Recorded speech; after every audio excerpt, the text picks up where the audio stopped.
passage featured not just one, but two eye-poppingly amazing healing stories. This double story, by the way, is found in 3 Gospels, Matthew, Mark, and Luke, and is in the lectionary cycle 2 of the 3 years. Now, the lectionary cycle is that from which I preach, a 3-year cycle of preaching texts offered to clergy. So that means that it shows up every 2 out of 3 years. Now, I've been in ministry for 30 years, and so I've had this lectionary 20 times. And each and every single time, I have preached from the story of the woman touching the hem of Jesus' garment, and have completely neglected the story of Jairus and his daughter. Why is that? I wondered. To be sure, that garment-grabbing story is compelling and dramatic, and the fact that it takes place not at Jesus' fingertips, but at the woman's fingertips as she reaches to Jesus is very intriguing to me. Still, as a result of the Bible study group that I've been working with, we've been slowly reading our way through Matthew, I, for the first time, noticed how entwined these two stories are, and what it is that makes the story of Jairus and his daughter equally, if not more, compelling. This, by the way, is a good argument for reading Scripture repeatedly.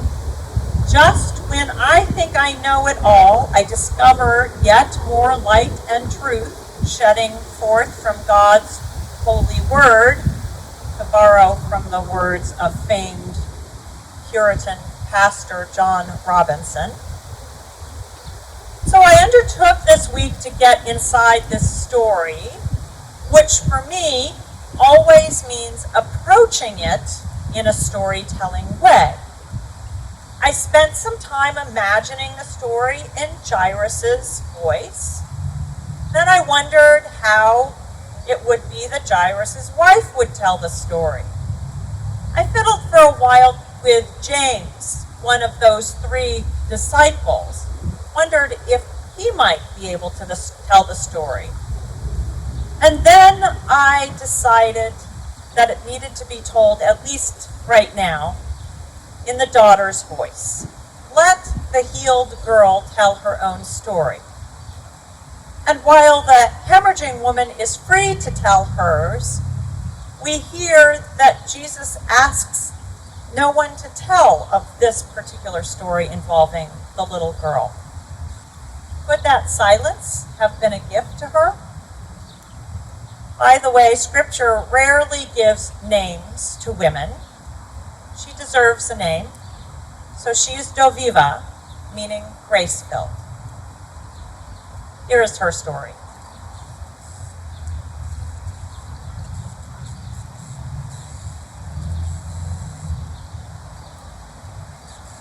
I am only going to tell you this story.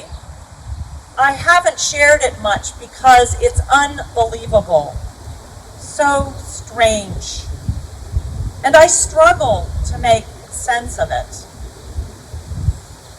I don't feel like I want everyone else in the world to make meaning of it first until I figure it out myself. I don't want to be the object of other people's curiosity or even be called upon to witness to it publicly, though many others who have been healed by Jesus have done just that.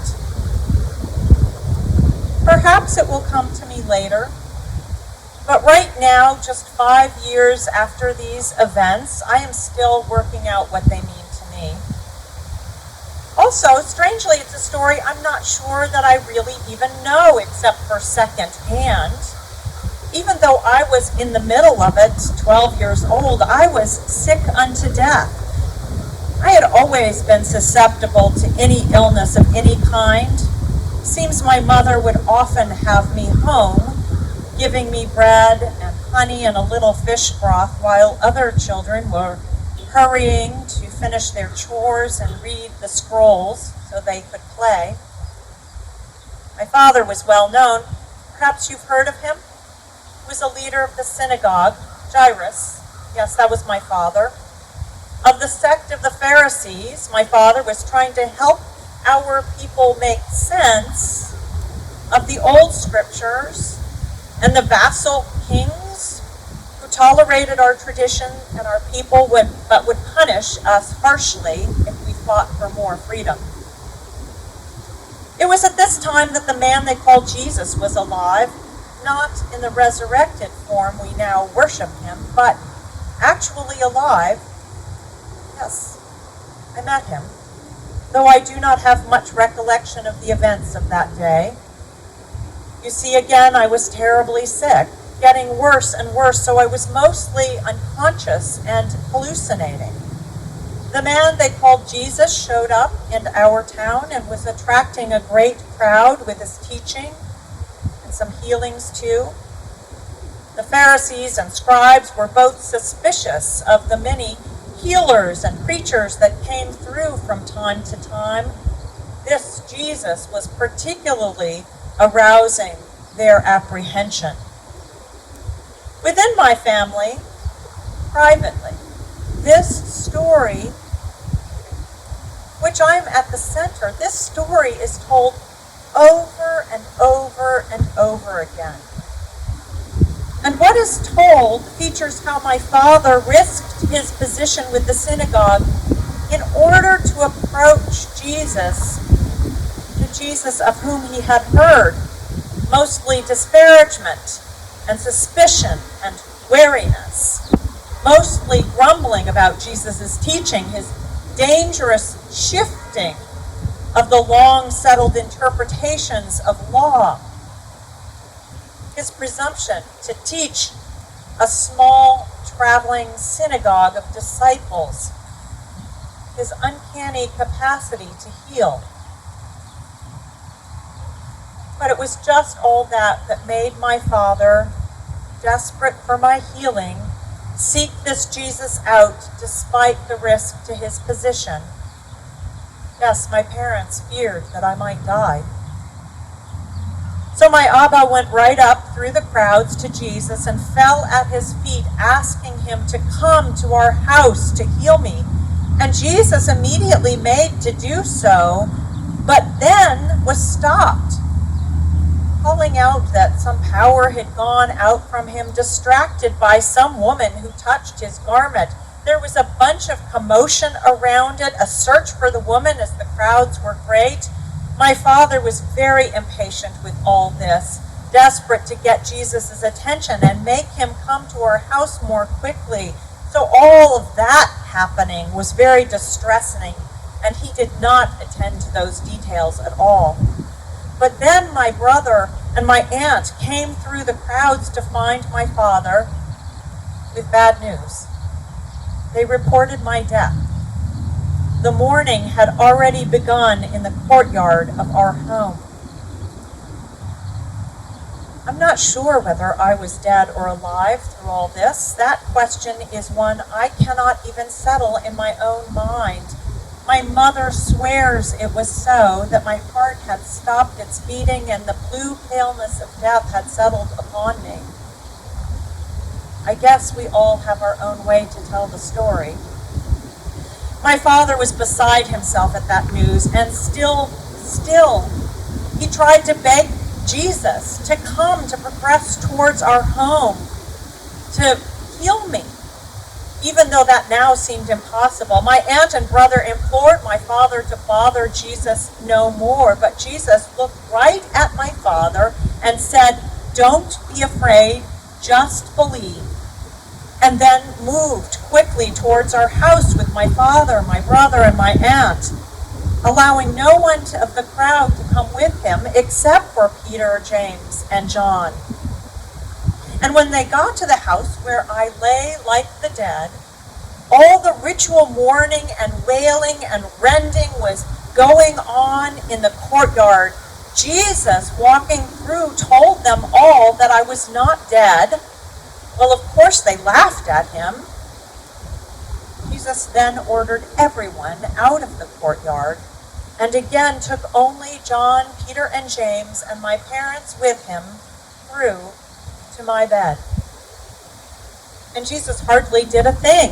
My mother reported, apparently he just took my hand and then told me in a loud voice to get up. That is the only part I really remember. This loud voice coming through the haze and hallucinations of my illness or death. I don't know what it was. This loud voice saying, Talitha kum, get up, young girl. And through the haze, I found that voice sort of compelling me, like I had to work my way towards it. And I remember a great struggle to summon myself up. I was weak, no doubt, and stood up and just took a step or two before my legs gave way, at which point my parents held me and said, Do viva, do viva. And then they gently put me back on my bed, my mother hurrying to find food for me as Jesus had commanded. He did not stay, not even a second. My father gave him effusive thanks as he walked out the door. And all that, I'm sure, I really can't tell how much is my own memory and how much is overlaid with the family storytelling, telling the story over and over and over again. This I also know, Jesus instructed my parents to tell no one. And Peter and James and John left, all of them, with serious faces, and these events were over. For about 2 weeks, people knocked on our doors. My father simply sent them away. She's on the mend, he would say, leave us be. And by the time I was well enough to be out and about, few bothered me with the details. I would simply say I remembered nothing. I do have to say, in the meanwhile, the woman who had touched Jesus' garment, she was out and about telling her story to many, many hearing her witness to Jesus. Jesus, I hear my Father say time and time again that he gave me my life. This Abba swears to, and it is central to the story of my family now, our devotion to Jesus. My father believes in Jesus' resurrection like nobody else, with such surety. Yes, he lost his position in the synagogue, and so we joined those from our area who gather to recount Jesus' stories to one another, to share meals in love we call agape meals. Many of the stories we tell are of Jesus' resurrection, but we tell this only among those who are Jesus followers, not to anyone else. My father calls me a miracle. Perhaps I am. My sickly constitution is gone. Now I am as vigorous and full of health as anyone. Was I dead? I don't know. Jesus never thought me to be dead. Still, I do view this life as a miracle, both that life is a gift to each and every one of us, and that daily we have God to thank for that, but also that I am here to tell this story to you. My life bears witness to the workings of Jesus. And because you believe in Jesus, I will tell this story to you, only to you.